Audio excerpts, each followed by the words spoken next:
আসসালামু আলাইকুম। কেমন আছেন সবাই? আলহামদুলিল্লাহ আমি তো ভালো। আজকে আমি একটা কি তরকারি রান্না করতেছি আমি আপনাদের সঙ্গে শেয়ার করব। আর যারা আমার এই রান্নাটাকে ইউটিউব চ্যানেল থেকে দেখতেছেন অবশ্যই আমার চ্যানেলটাকে একটু সাবস্ক্রাইব করে দিবেন।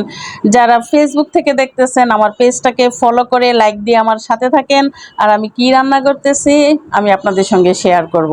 প্রথমেই তেলের উপরে আমি পেঁয়াজ তেজপাতা দিয়ে একটু বাদামি কালার করে ভেজে নিয়েছি। তারপরে আদা বাটা রসুন বাটা দিয়ে এখানে আমি দেশি ছোট মুরগিগুলা রান্না করব আজকে।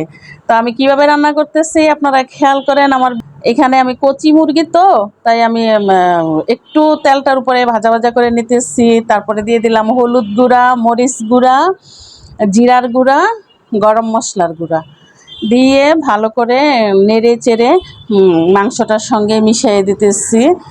আর গরম তেলের উপরে যদি আদা রসুনটা দিই তাহলে সুন্দর একটা ফ্লেভার হয়। আপনারা যেহেতু এটা বাটা মশলা, আমাদের মা চাচিরা যখন আগে বাটা মশলা দিয়ে তরকারি রান্না করতো তারা কিন্তু তেলটার উপরে বাটা মশলাটা দিত। তো এখন যেহেতু আমরা গুঁড়া মশলা খাই তাই আমরা তেলের উপরে একটু পানি দিতে হয়, নতুবা মশলাটা পুড়ে যায়।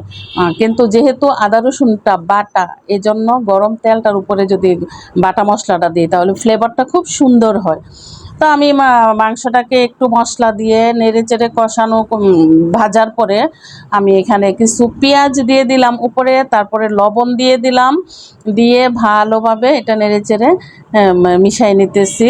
আর এখানে আমি কিছু দেশি ছোট আলুগুলা সিদ্ধ করে ছুলে তারপরে আবার মাঝখানে আমি কেটে দিয়েছি। দেখতেও সুন্দর লাগে, যেহেতু মুরগিটা কচি মুরগি, দেশি কচি মুরগি, খেতেও ভালো লাগবে। এখানে আমি শুধু পেঁয়াজ দিয়ে বোনাগা করব না, কিছু পেঁয়াজ আর কিছু আলু দিয়ে এখানে একটা মাখা মাখা ঝোল হবে তরকারিটা। আপনারা খেয়াল করেন আমি কিভাবে রান্না করতেছি। কয়েকটা কাঁচামরিচ দিয়ে দিলাম সুন্দর একটা ফ্লেভারের জন্য, ঢেকে দিলাম। যখন মাংসটা একটু কষানো হয়ে গেল এখন আমি একটু নেড়ে চেড়ে মিশিয়ে অল্প একটু ঝোল দিয়ে দিব। বেশি ঝোল দিব না, কারণ এখানে বেশি যেহেতু মুরগিটা কচি মুরগি, বেশি ঝোল দিলে ভালো লাগবে না। আবার একদম বুনা বুনাও করব না, তো আমি একটু মাখা মাখা একটা ঝোল রাখবো। আপনারা খেয়াল করেন অল্প একটু ঝোল দিয়ে চুলার আঁচটা কমায় দিব।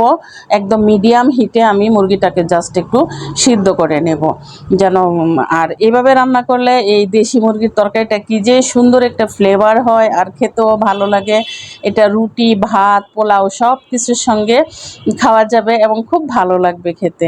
তো আমার এই রান্নাটা আপনাদের কাছে কেমন লাগলো আমাকে একটু কমেন্ট করে আপনারা জানাবেন।